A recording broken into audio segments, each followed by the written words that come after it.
Well, because he's an outsider. He's not them. He's not part of the club. He's uncontrollable.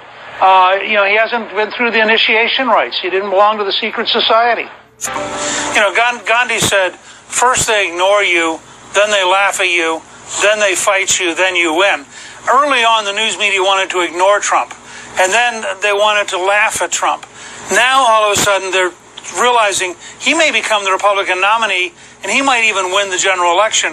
And that has them so frantic that they're prepared to cover anything in a biased way in order, in the last desperate steps of trying to stop Trump. And that's what you're seeing. So the fascist left can do whatever it wants. Yeah. It's going to have as its big ally much of the American news. And the guy that attacked... And that's because you have an entire block of people in the media who are so paranoid about Donald Trump that they will rally around anybody who does anything to try to stop Trump, even if it is totally un-American, totally illegal, totally violates our system and our tradition.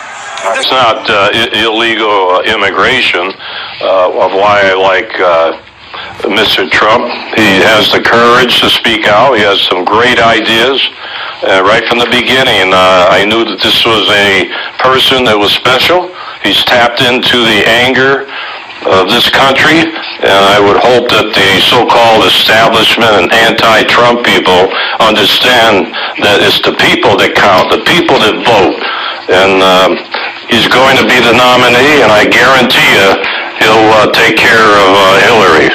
The Maricopa County Sheriff said that Mr. Trump's popularity has risen in spite of the attacks by the media and political parties. Everybody's going after him. Media, you name it. But he's able to fight it off. People believe in him.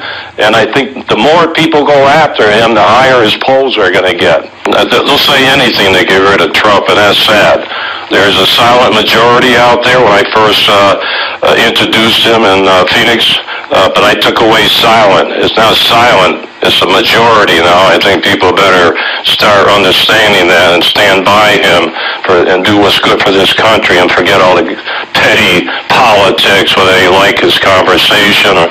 America's toughest sheriff praised Donald Trump for openly discussing illegal immigration and drug smuggling. Don't forget, he opened the door. Nobody wanted to talk about illegal immigration until he did. Now everybody is talking about it, which is great. Isn't it great? Maybe something will be done about it one day. You forget the drug problem. He talked about the heroin about 2 months ago. He wants to put up the wall. The wall should not be there just for illegal immigration. We are being flooded with drugs from Mexico. We ought to be talking about that problem that we have, too. He is talking about it. I don't see anybody else talking about drugs. It's always illegal immigration coming across that border. There's been so much talk by dishonest people about Trump University or Trump Entrepreneur Initiative, and I thought I should set the record straight. Number one, it's something I could have settled numerous times. I just don't believe in settling, especially when you're right.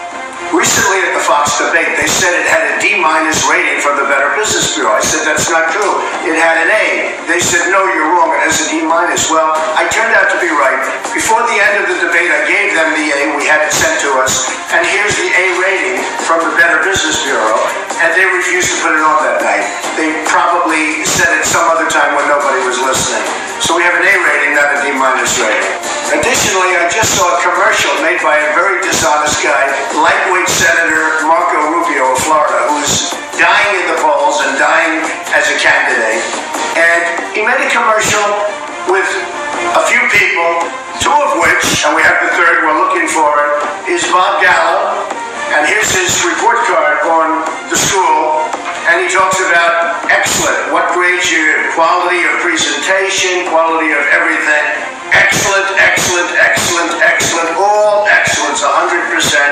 And then in the back, he talks about other things, all excellent. In other words, he gives a report that gives it excellent, wonderful. Then we have the other person named Kevin Scott, also in your thing, all excellent. He gives it 5+, with the rating as high as you can go, where it says excellent. He marks it 5+, 5+, mostly 5+. And this is named Kevin Scott. He's another one that's in the commercial saying horrible things about the Trump University or Trump entrepreneurship. Horrible, horrible things. And They just want to get their money back. So normally somebody would immediately settle and do it. I just can't do that. I don't like to settle. When I'm right about something, I like to go to court. So I'll go to court. We have 98% of the people that took the courses have reports like this, where they, for some reason, signed report cards at the end, which I think is a great idea and a great thing that they did. But when they are on the stand, they will be showing and shown these reports.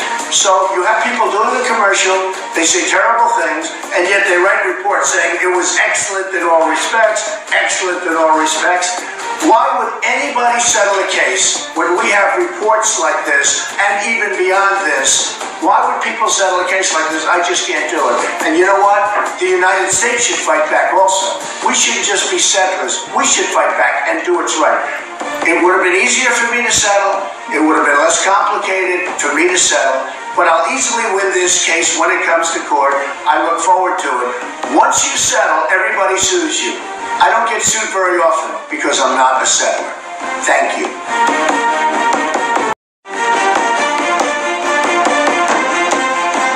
Some people have said that my policies on trade will lead to a trade war. Well, I guess when you think about it, we're already in one.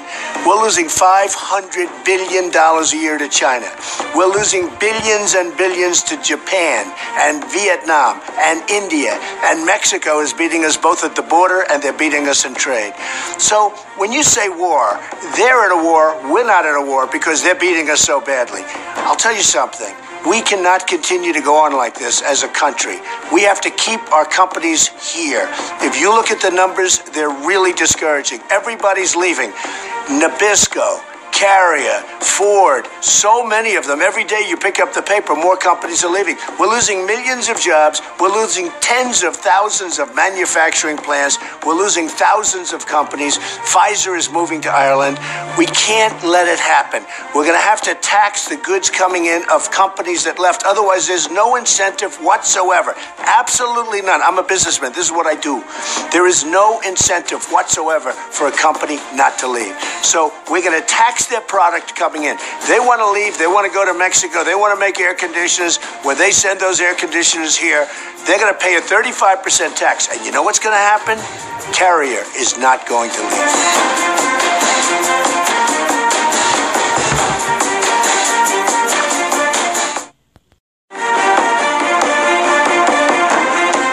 I love Israel. I'm very pro-Israel. I would love to see a deal be made between Israel and the Palestinians. It's probably the hardest negotiation there is. Great negotiators have tried and they failed. It's just so deep-seated, the hatred, the level of distrust. But I'm going to give it an awfully good shot. I want to remain as neutral as possible because if you're not somewhat neutral, the other side is never going to do it. But just remember, Israel, I love you. We're going to see if we can get something done. It has to be done for both sides. It cannot continue to be the way it is. Let's see what we can negotiate. Let's see if it can be done.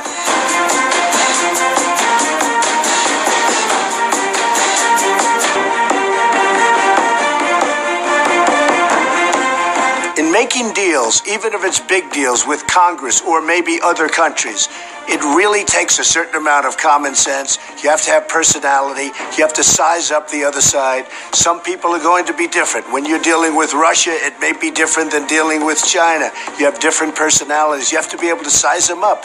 You want to make great deals for our country. You have to get people together. When you're dealing in Congress, we have to get them all into a room. And we have to say, fellas, let's go. It's for the good of the people. We want to take care of the people. It's been a long time. It's been decades since this has happened. We're going to take care of the people. We're going to get things done. We're going to reduce your taxes. We're going to get the economy going. And of course, military and all of the other things, they are going to happen. But that's a whole new subject.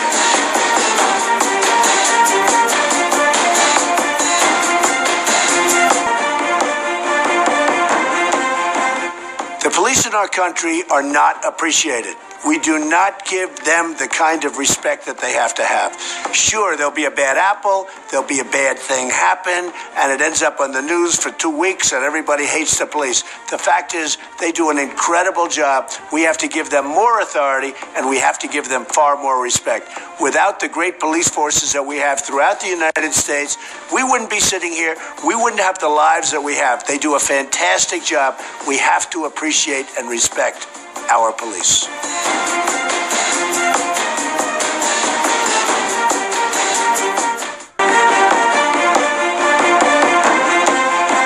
Without education, you cannot have the American dream. Some people say the American dream is dead.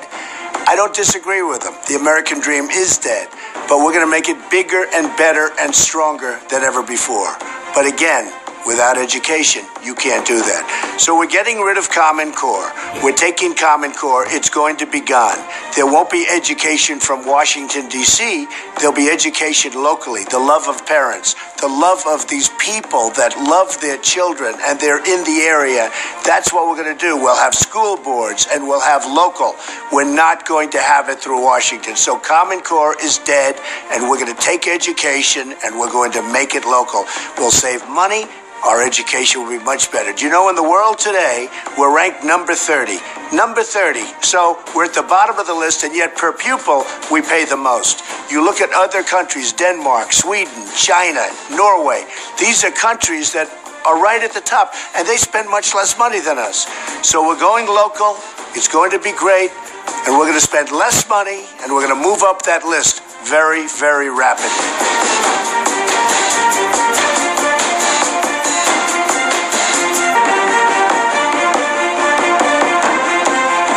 Our country needs competency. We need a smart president. We need a great leader. We don't need what we have now. And many of the people I'm running against are going to be just what we have now. If I'm elected president, I will do a truly great job. I'll make America great again. Everybody's going to be very, very happy. Even our biggest critics are going to love the job we do together.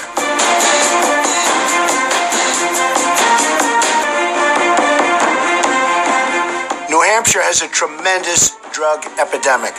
Every time I go there, people come up to me and they say, Mr. Trump, what are we going to do? Drugs are pouring in. I'm going to create borders. No drugs are coming in. We're going to build a wall. You know what I'm talking about. You have confidence in me. Believe me, I will solve the problem. They will stop coming to New Hampshire. They'll stop coming to our country. And the people that are in trouble, the people that are addicted, we're going to work with them and try and make them better. And we will make them better.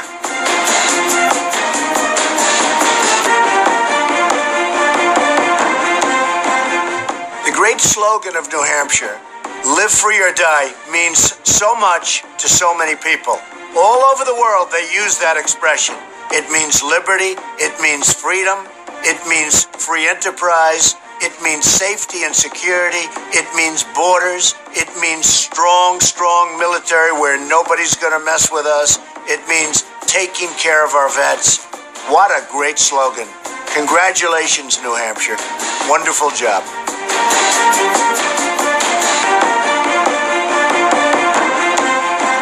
So important is our Second Amendment.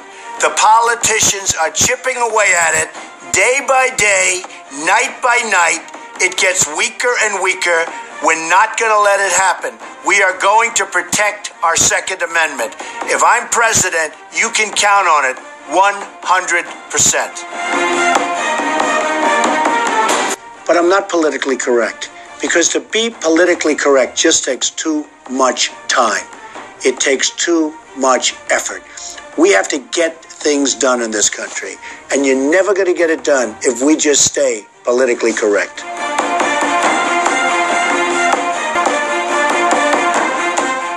I know the best people, and I'm totally self-funding my campaign. So I don't have to take donors and special interest people and lobbyists. I don't have to bring them in. I know the absolute best people, and I'm bringing them with me to Washington. We will have the greatest negotiators in the world negotiating against China and Japan and Mexico and Vietnam and all of the many countries that are ripping us off. We're going to bring our jobs back. We're going to bring manufacturing back. We're not going to be the patsies. We've been patsies for the world for too long. It's going to end. I've got the best people in the world, and we're going to use them.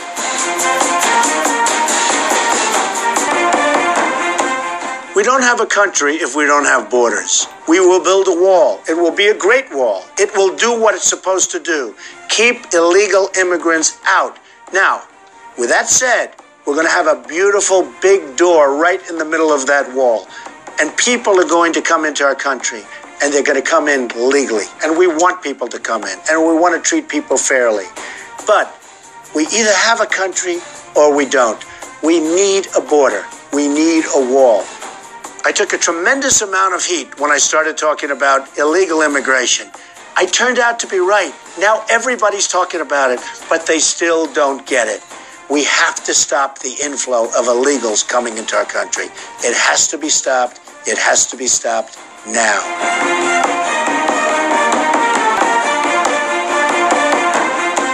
Our country is totally divided. There's so much hatred. There's so many problems.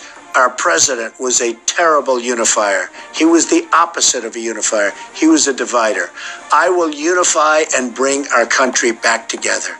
It's something I've done all my life. I get along with people. A lot of people don't know that about me. They don't think that's the case. It is the case. I built a great company by bringing people together. I will bring our country together. We will be unified. We will be one. We will be happy again.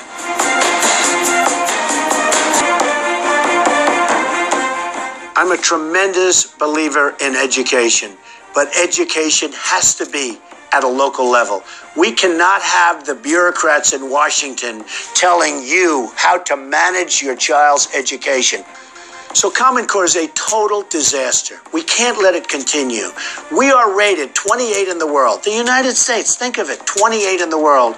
And frankly, we spend far more per pupil than any other country in the world. By far, it's not even a close second. So here we are, we spend more money, and we're rated 28. Third world countries are ahead of us. We're going to end Common Core. We're going to have education, an absolute priority.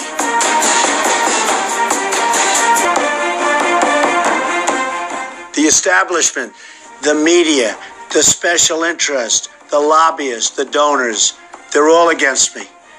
I'm self-funding my campaign. I don't owe anybody anything. I only owe it to the American people to do a great job. They are really trying to stop me. Everybody knows it. Everybody sees it.